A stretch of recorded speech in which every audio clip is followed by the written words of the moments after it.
Saya mencintai sholat malam walaupun saya belum bisa sholat malam. Saya mencintai sholat jamaah walaupun belum bisa rutin sholat jamaah. Rasulullah, dia heran, kenapa nih orang tiap hari bacanya Qul huwallahu ahad, Qul huwallahu ahad.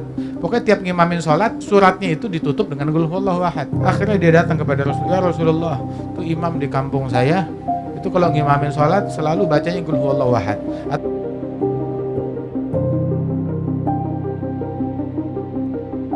Mengamalkan ketaatan memang berat, sulit.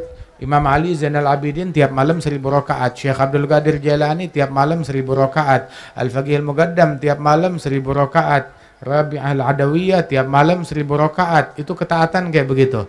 Tapi kita dibilang kalau kita nggak bisa taat, cinta kepada amal taat.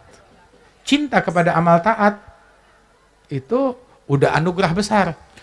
Saya mencintai sholat malam walaupun saya belum bisa sholat malam.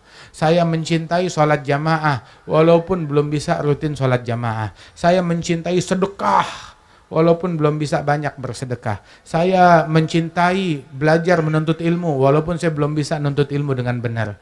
Saya mencintai dakwah walaupun saya belum bisa berdakwah dengan benar. Saya mencintai sholat tahajud 1000 rakaat tiap malam walaupun saya boro-boro 1000 rakaat, 2 witir aja kagak, nggak ada kerjain. Tapi minta dulu cinta kepada amalan, amal baik. Dengan kita cinta kepada amal baik tersebut, kita nyampe. Ada satu orang tuh, tiap dia ngimamin sholat, dia bacanya Qul huwallahu ahad.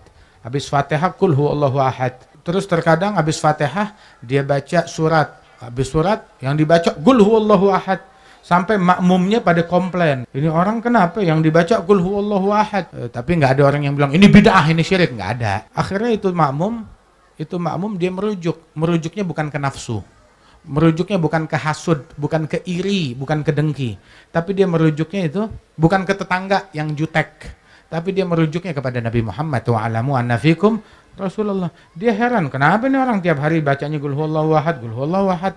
Pokoknya tiap ngimamin sholat, suratnya itu ditutup dengan Qul huwallahu ahad.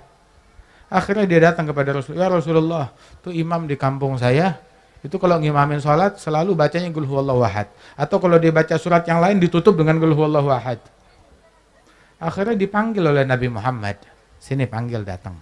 Datang menghadap Rasulullah, Nabi nanya, kenapa ente kok tiap sholat bacanya Qul huwallahu ahad? Maka dia bilang, ya Rabb, Qul huwallahu ahad fiha sifatur Rahman. Di dalam surat ini ada sifat-sifatnya Rahman. Wa ana uhibbuha. Saya suka banget sama ini surat sebab di dalamnya ada sifat-sifat Allah. Qul huwallahu ahad, Allahus samad, lam yalid walam yulad walam yakul lahu kufuwan ahad. Saya cinta sama ini surat karena di dalamnya ada sifat-sifat Allah. Maka Nabi bukan bilang kamu ngarang, kamu melanggar syariat, kamu bikin khurafat, kamu ngarang-ngarang cara sholat. Nabi nggak bilang begitu.